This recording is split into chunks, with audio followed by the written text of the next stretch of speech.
So we've been talking about Kant's ethical theory, and now we're going to sort of see how different pieces of it fit together and get a sort of overview of it. Okay, so Kantianism, we've been talking about deontology, and Kantianism is one form of deontology. It's the kind that we're going to talk about in this course. There are others. I'd be happy to discuss them with you if you're interested, but it's the kind that we're focusing on in this course. So we've seen Kant assert these two principles. One says, act only on that maxim, which you can also will to be a universal law. So it needs to be that, okay, I'm going to act on it. I'm going to, in this sort of situation, for these goals, I'm going to act in a certain way, and it makes sense for me to act, even if everyone else were to act in that way, in those situations, for those reasons, it would still make sense for me to act in that way in that situation. Kant's second principle is a principle of humanity.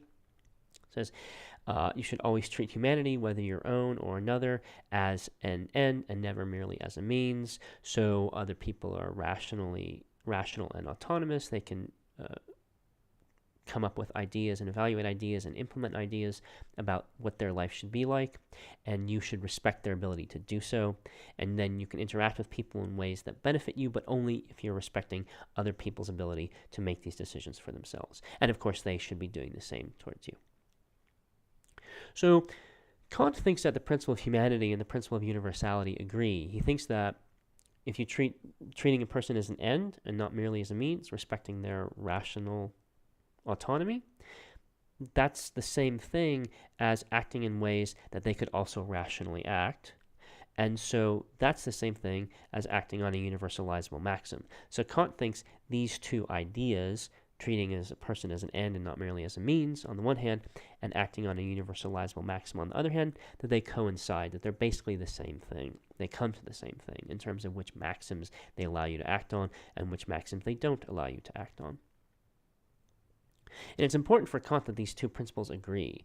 On the one hand, the universalizability principle tells us how to interpret the principle of humanity. The principle of humanity, right, says respect other people's rationality and autonomy. But you might think, okay, well, how do I do that?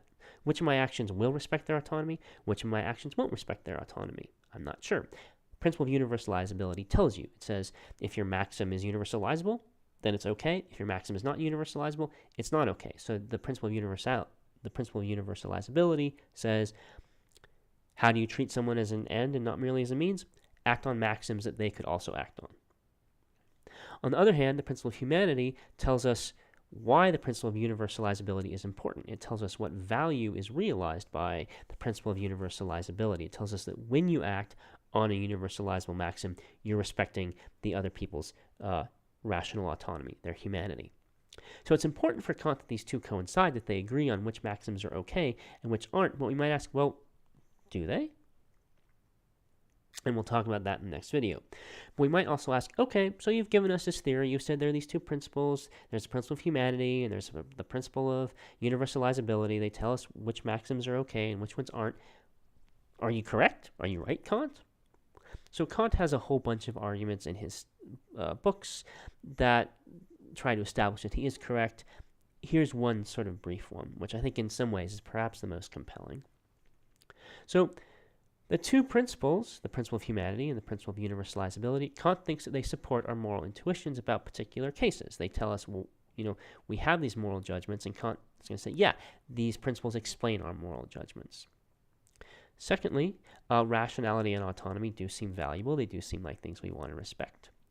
And acting on universalizability does seem like a way to respect people's rationality and autonomy. It's a way of saying, okay, it's a way of finding principles that we can each act on in our own pursuit of whatever we think is good. So you might think, okay, well, these three together mean that Kantianism gives the X explanation of lots of our moral views. And you might think, well, the true moral theory is whatever gives the best explanation of our moral views, and therefore Kantianism is correct.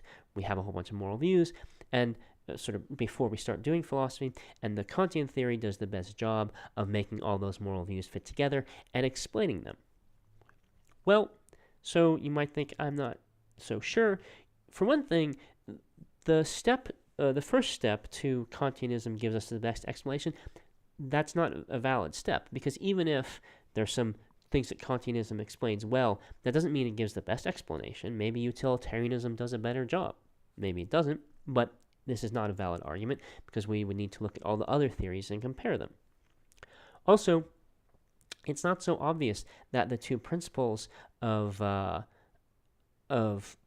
universalizability and of humanity actually do get our moral intuitions right, that they actually do get the omelos and trolley problems right. Remember, we started with the omelos and trolley problems, said, oh, that's a problem for utilitarianism. What might be a better answer? We thought, well, maybe there's this idea about rules and rights, but then in trying to figure out what rules and rights are, we actually haven't talked about omelos and the trolley problem at all.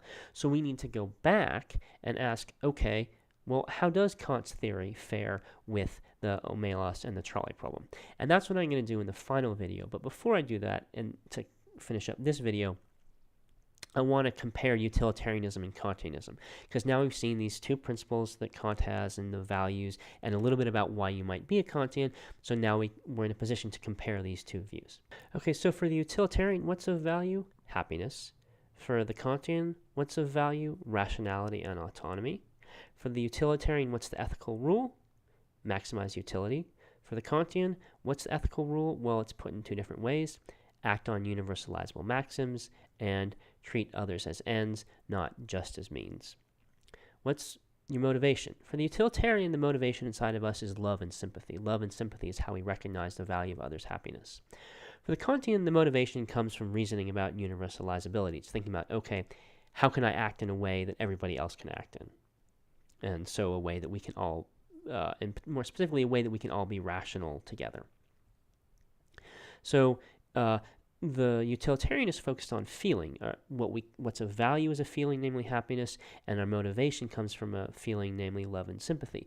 Whereas the Kantian is focused on thinking. What's of value about us, that we can think about what we're going to do, and how do we, what gets us to act morally, what's morally motivating us inside of us. It's thought processes.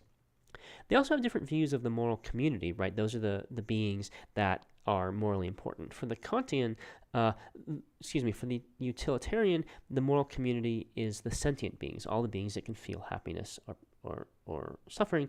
Whereas for the Kantian, the moral community is the community of rational beings. And so, while we're not going to pursue this issue, one way in which the Kantian and the utilitarian come apart is on the issue of animal rights. For the Kantian, the strict Kantian, animals have rights only insofar as they are and are ethically important, only insofar as they're rational. Whereas the utilitarian says, I don't care whether or not they're rational. They can be happy, they can feel pleasure, they can be unhappy, they can feel pain.